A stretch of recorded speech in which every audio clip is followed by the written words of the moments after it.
Oi, tudo bem com você? Está começando a Ação Parlamentar de hoje. Temos muita informação sobre o trabalho do Legislativo aqui de São José dos Campos.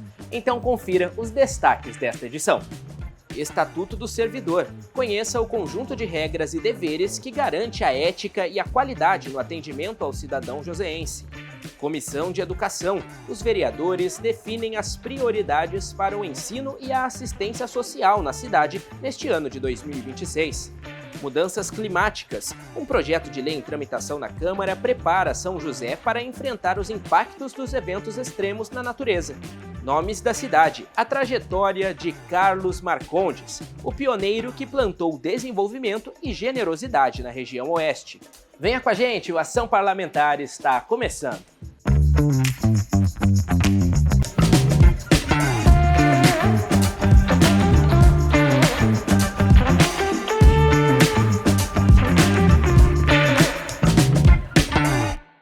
A gente abre essa edição do Ação Parlamentar aqui nos corredores da Câmara Municipal.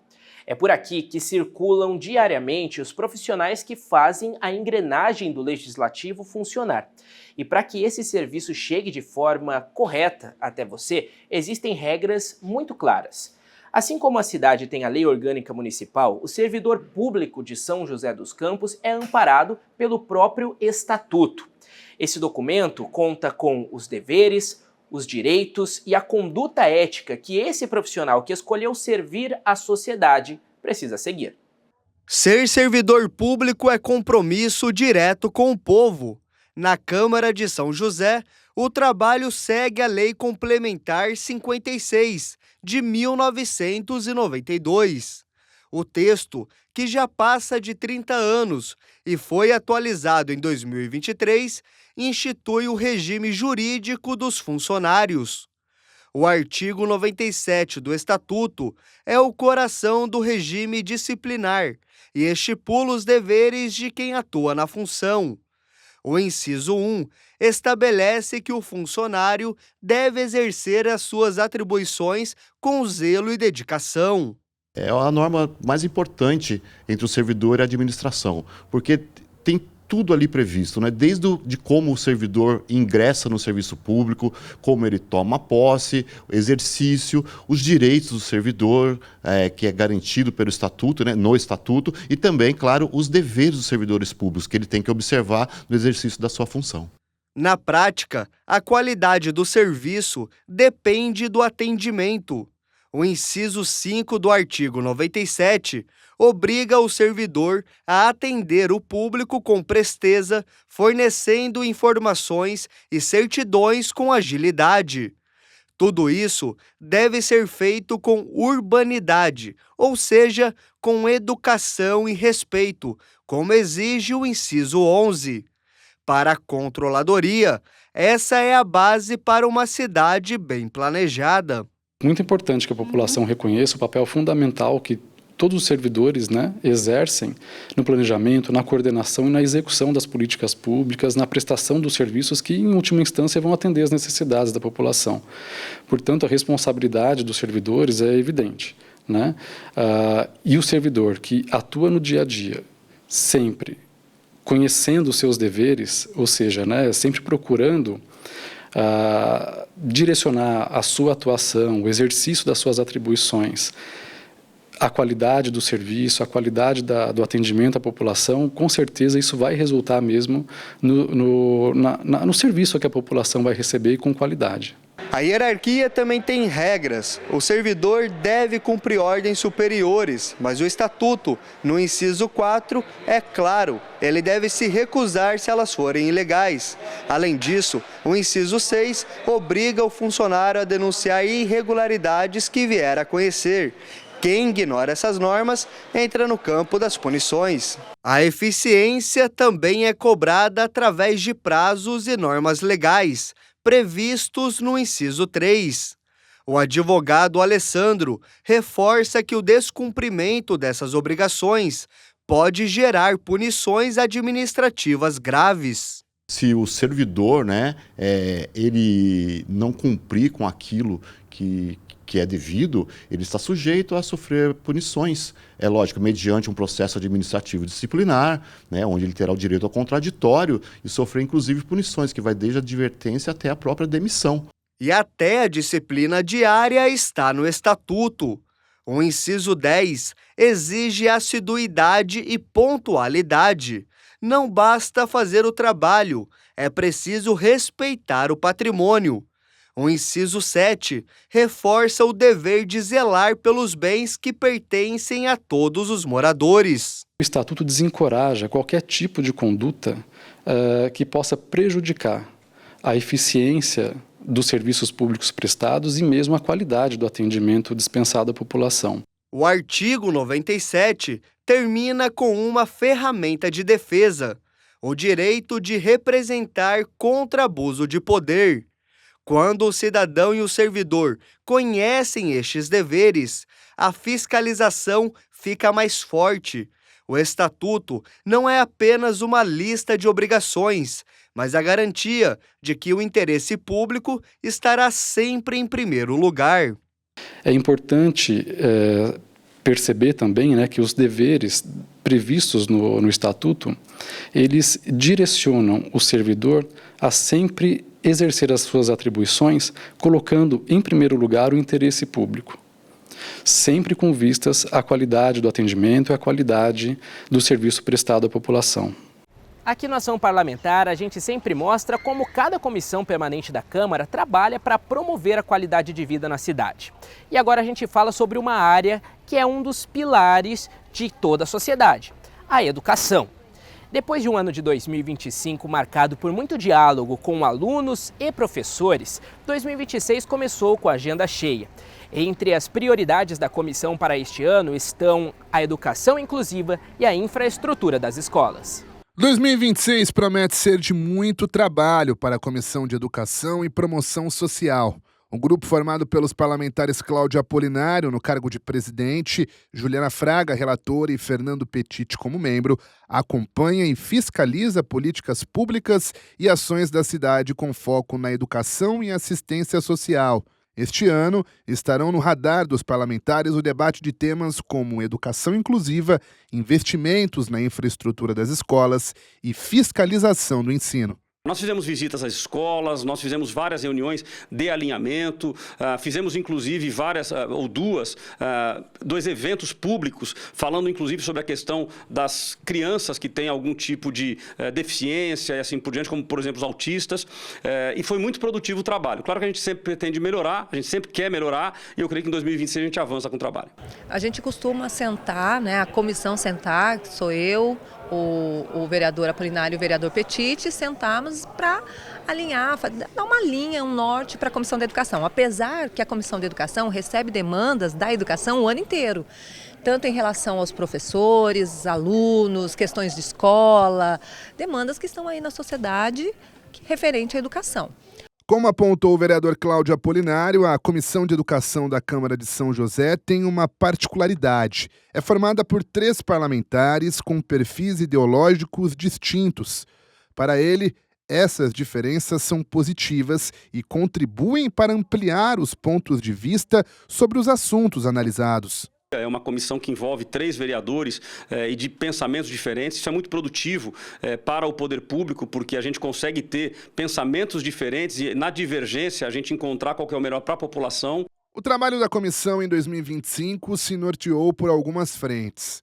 Fiscalizações e visitas a escolas, encontros e debates sobre a educação especial e análise de demandas apresentadas por professores e alunos. Pensando em 2026, a comissão espera fortalecer os debates sobre a educação em São José e contribuir com ações práticas e análises de projetos que possam fortalecer o ensino na cidade. Primeiro, dos colegas professores, é lógico que é a valorização profissional, que passa por questão de salário, qualidade da sala e a qualidade de trabalho. Então isso é uma demanda que tem que ser vista e revista todos os anos, porque isso impacta no ensino e aprendizagem dos alunos. Os alunos trouxeram situações corriqueiras do dia a dia, grêmio estudantil, material, então são situações bem pontuais. E isso tudo são pontuais, mas somadas é que faz com que tenha qualidade na educação. Se deixar, não avança, né? Tanto os profissionais precisam ser valorizados, quanto o atendimento desses alunos em relação à estrutura, para que eles possam aprender melhor. Como a gente viu, o trabalho da Comissão de Educação em 2026 será de muita vigilância. A gente vai para um rápido intervalo e daqui a pouco a gente te mostra um projeto que está em tramitação no Legislativo de São José dos Campos.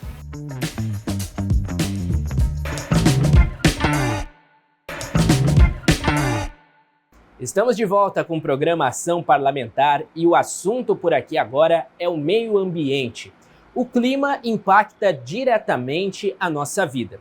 Nos últimos tempos, nós já conseguimos sentir e perceber eventos climáticos mais extremos. E algumas regiões aqui de São José dos Campos sofrem ainda mais com essas mudanças. Na casa da Maiara e de diversos moradores do Jardim do Lago, região sudeste de São José dos Campos, a chuva deixou marcas. Os pisos soltos e a marca na parede mostram como os temporais impactam a vida de muitas pessoas. Aqui é um problema recorrente, né? Recentemente, em 2023, nós tivemos várias enchentes em períodos de menos de um mês. Então, é um problema que a gente vem buscando resolver junto ao poder público, mas sempre registrou. É uma área realmente de risco. Relatos como o de Maiara não são isolados. Vários pontos de São José dos Campos registram alagamentos. Problema que interrompe rotina, causa congestionamento no trânsito, além de prejuízos materiais e emocionais. Impacta simplesmente na vida toda, porque lá já não é só esse ano, lá já vem de vários anos. Os moradores, eles perdem imóveis, antes que acabe, você compre um móvel, já vem outra chuva, então você já tem outros móveis comprometidos, isso abaixa a autoestima da comunidade, as pessoas já não têm mais esperança, elas se afundam naquela questão e é muito, muito prejudicial para a nossa rotina. Especialistas alertam que eventos climáticos extremos, como chuvas mais intensas e repentinas, têm se tornado mais frequentes por conta das mudanças no clima. São José, assim como várias outras cidades do mundo, apresenta uma intensificação dos fenômenos climáticos, coisas que nós podemos verificar pelo aumento da intensificação das chuvas, pelos ventos cada dia mais fortes, até a abertura de crateras, né, que a gente tem visto agora na cidade, alagamentos e também quedas de árvore, por exemplo, que também demonstram que a intensificação dos fenômenos estão fazendo com que as árvores não resistam a essa potência toda da natureza, né? O mestre em sustentabilidade destaca ainda que mapear áreas vulneráveis é fundamental para que o município possa antecipar esses problemas, reduzindo prejuízos materiais e protegendo moradores. Você analisar pontos de alagamento, pontos de queda de árvore, pontos de fenômenos que podem acontecer dentro daquele território que você tem que preservar, que você tem que coibir, que você tem que mitigar, que você tem que analisar de uma maneira mais estruturada, a impermeabilização do solo, né, para que você possa ter a drenagem da água da chuva. Então, o planejamento urbano ele é absolutamente fundamental para a mitigação dos fenômenos climáticos, para a adaptação das mudanças climáticas, porque ele permite que a cidade receba de uma maneira mais harmoniosa a natureza ao seu redor. Diante desse cenário de chuvas mais intensas e alagamentos frequentes, a discussão agora vai além dos impactos imediatos. A adaptação climática aparece como um caminho para preparar a cidade para os novos padrões de chuva, calor e eventos extremos. Métodos construtivos que não sejam virados para correntes de ar, para que não sejam maior possibilidade de serem destelhadas. Então existem diversas estratégias que você pode adotar para mitigar e para prevenir as consequências das alterações climáticas. Bom, e é papel do Legislativo pensar nessas situações. Por isso, um projeto de lei que está em tramitação aqui na Câmara estabelece diretrizes para o alinhamento do município à política nacional sobre mudança do clima. A matéria é de autoria do vereador Carlos Abranches, que está aqui com a gente. Vereador, queria que o senhor explicasse o que é esse projeto e como ele pode funcionar na prática. Enquanto nós estamos aqui gravando, especificamente nesse momento, Tem um barulho de chuva sendo captado aqui pelas câmeras, a gente está percebendo aqui no nosso olhar a chuva forte que nesse momento cai em São José dos Campos. É para deixar a cidade preparada para esses eventos, que a gente não sabe como é que vem a questão, né? Que eu criei esse projeto, como é que vem a força da chuva. Mas a gente pode preparar a cidade para receber uma chuva com qualquer força. Porque a situação que a gente vê, a sequência de semanas com muita chuva, que ocorreu desde o começo de fevereiro até a segunda metade do mês agora, essa chuva, esses eventos que foram antecedidos por uma seca mais forte, por causa de temperatura muito alta, que a população ficou muito prejudicada, é para atender, adaptar a cidade a toda uma política nacional de cuidados para com o clima, é que a gente está fazendo esse projeto. São José dos Campos precisa se alinhar para com essa política nacional do clima. E o que significa esse alinhamento? Estabelecer políticas de ações dentro da cidade que estejam de acordo com os cuidados para evitar a vulnerabilidade climática. Então, o projeto de lei, eu tenho até o projeto aqui, tem algumas diretrizes para que ele possa ser aprovado pelos colegas vereadores. Por exemplo, o objetivo central é integrar as políticas públicas municipais com as diretrizes dessa política nacional. A cidade alinhada com o que de mais importante se faz no país.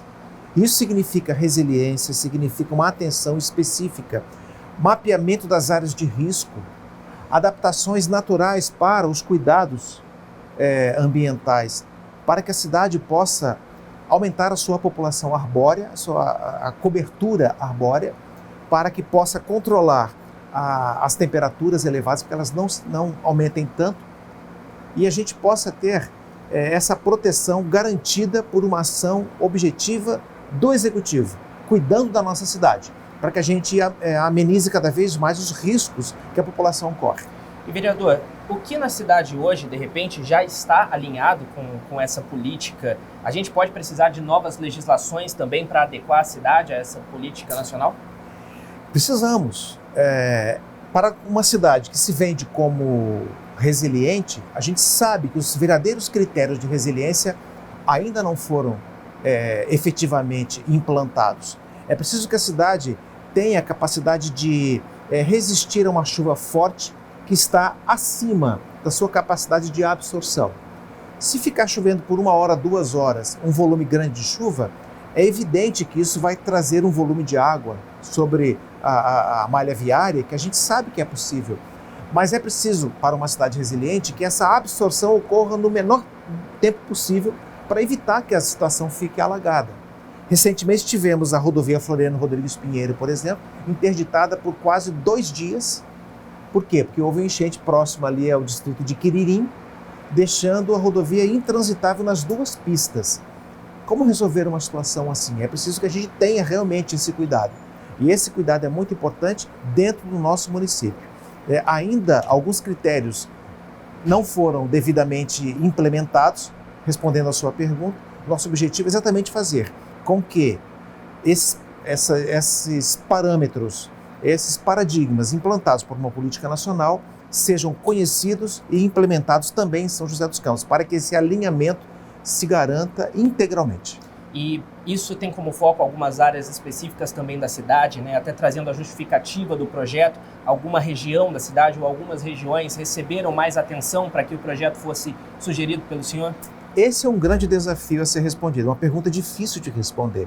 Por quê? Porque quem poderia esperar que no Jardim América, zona sul da cidade, uma cratera enorme se abrisse por causa do volume de chuvas?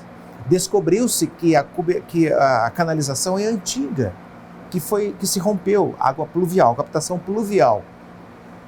Nós já sabemos, por outras experiências complicadas e negativas, que o rio Buquira, quando chove forte assim, ele enche e inunda as áreas ribeirinhas ali próximas. A gente sabe que a SP-50, que liga São José dos Campos a Monteiro Lobato, é afetada com quedas de árvores, com o desbarrancamento de encostas. A gente sabe disso. Parentes meus que moram em São Francisco Xavier contaram 12 quedas de barreira nessas últimas chuvas. Então, como a gente pode se prevenir disso? Essas são as áreas. E olha que eu citei só 2 áreas vulneráveis, porque na Zona Leste, lá na rotatória do Novo Horizonte, também ficou prejudicado por causa do quê? Desse volume de chuvas. O que é uma cidade resiliente? Uma cidade que está pronta e que tem ações rápidas para poder atender a população, para resolver de maneira mais rápida. A gente sabe que uma ocorrência extrema dessa, às vezes é de demorada solução. 1 semana, 2 semanas. A prefeitura está lá, fazendo cobertura agora, colocando pedras no local para que a cratera lá do Jardim América não cresça mais ainda. Mas isso demanda tempo. Quando a cidade está integrada com essa política nacional, existe uma vigilância, um sinal de alerta ligado. Assim como o meu celular aponta um recado da Defesa Civil dizendo, eu sei que o celular de todos recebe também o mesmo recado, vai chegar uma chuva forte em São José dos Campos, vai chegar um momento de turbulência, de muitos raios. Eu já recebi uma vez um recado, eu estava na Vila Diana, não deu 5 minutos. Uma ventania muito forte derrubou a árvore em frente ao consultório onde eu me encontrava e caiu em cima de um carro. Veja, com alerta, é dessa rapidez que um projeto como o meu trata, para que nós estejamos mais próximos da solução do que perdidos diante de uma tragédia que poderia ser melhor controlada. Estamos atuando na prevenção dos problemas. E aí, uma vez que aprovado o projeto, esse trabalho de prevenção entra mais ainda na prática? O que deve acontecer? Essa é a pergunta que vale para um projeto preventivo. É a hora em que a população precisa ser alertada, precisa ser avisada, precisa conhecer os impactos desse projeto. Aí a prefeitura tem recursos para poder fazer uma divulgação, televisão, através dos portais, para mostrar que um projeto como esse, que é cada vez mais necessário, porque os eventos extremos estão ocorrendo, prejudicando populações de várias regiões da cidade. Não tem uma região que não enfrente um problema desse, mas todos precisamos conhecer. Então o problema é a falta de conhecimento. E se eu puder contribuir com isso como cidadão, tanto melhor. Jogando lixo no lugar certo, não ajudando a entupir o caminho da água, da chuva para o leito do rio, deixando livre o córrego que passa ali embaixo. É assim, é um trabalho coletivo. A Câmara Municipal faz o projeto de lei. O Executivo executa e a população absorve e tenta colaborar através de uma reeducação comunitária. Esse é o nosso objetivo, para que a sociedade melhore e todos nós nos sintamos mais seguros. Essa lei basicamente é isso. Aumentar o nível de segurança da população, aumentar o nível de cultura da população com uma preparação adequada, uma maturidade maior diante disso que está ocorrendo cada vez mais.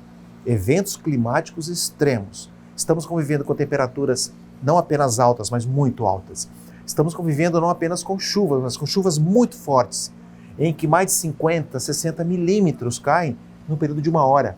Isso é impossível do solo absorver de maneira adequada. Então, o que nós queremos fazer é algo que vai contemplar a toda a sociedade a partir dos poderes executivo e legislativo, numa parceria para que todos nós saiamos ganhando. Perfeito. Obrigado pela participação, vereador. Obrigado pelo apoio. Tá certo. Olha, pessoal, agora a gente vai para um rápido intervalo. Na volta tem o nosso quadro Nomes da Cidade. Onde será que nós estaremos hoje? Aqui em São José dos Campos? Não saia daí.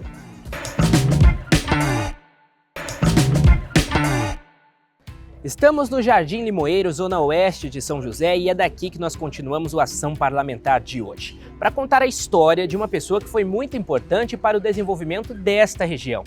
Essa rua em que nós estamos se chama Rua Carlos Marcondes, mas talvez você não conheça esse personagem por esse nome, e sim pelo título que ele tinha, Major Carrinho. Ele teve importantes plantações de arroz aqui na cidade e transformou esse trabalho na terra em um legado de generosidade para São José. É a história de Carlos Marcondes que nós vamos contar hoje no quadro Nomes da Cidade. Onde hoje vemos essa área com casas e indústrias, antigamente era o verde das plantações que dominava a paisagem. A Fazenda Paraíso, que mais tarde ficou conhecida como Bairro Limoeiro, foi o cenário da vida de um homem que veio de Taubaté para deixar uma marca eterna em São José dos Campos. Carlos Marcondes, o Major Carrinho. O meu bisavô trabalhava em comércio, mas o meu avô tinha outras vontades na vida.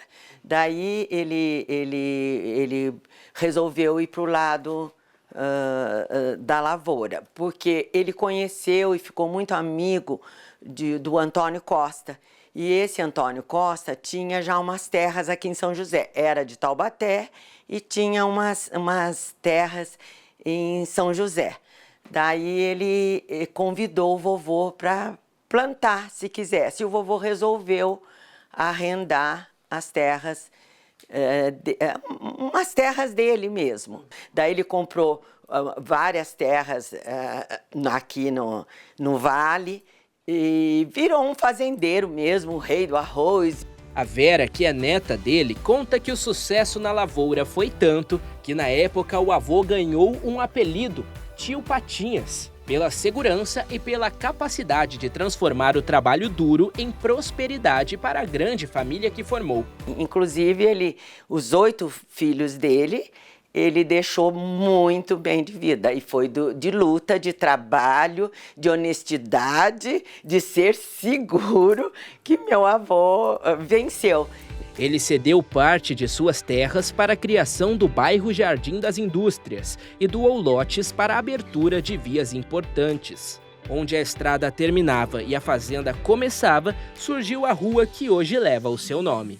Mas o legado do Major Carrinho vai além do lado profissional e visionário. Vera relembra com carinho as lições de humildade e o espírito solidário do avô, uma herança de amor que se estende até a avó, Eufrásia Marcondes, homenageada com o nome da praça que fica exatamente onde antes eram as terras da família. Além dele ser um homem maravilhoso, um homem que serve de espelho para muitas pessoas, um homem que soube criar os filhos dele com amor. Major Carrinho faleceu em 1976. No ano seguinte, foi denominada oficialmente a Rua Carlos Marcondes. Para a família, é mais do que apenas um endereço. É o registro de um homem que plantou arroz, mas colheu o desenvolvimento de uma cidade inteira. O vovô morreu, mas ele deixou um legado de amor. E é isso que nós temos aqui, que eu acho que é só o amor mesmo. O meu lema até, eu digo que é o amor que constrói um mundo melhor. E meu avô, meus pais, deixaram pra gente, para toda a família, esse amor. Realmente, o Major Carrinho foi um pioneiro. E a história da família Marcondes está escrita em cada esquina aqui do Jardim Limoeiro e também do Jardim das Indústrias. Bom, gente, o Ação Parlamentar fica por aqui. Eu agradeço a você que esteve com a gente. Se você quiser rever alguma reportagem, é só acessar youtube.com/tvcâmara SJC. Semana que vem a gente se encontra de novo. Até lá!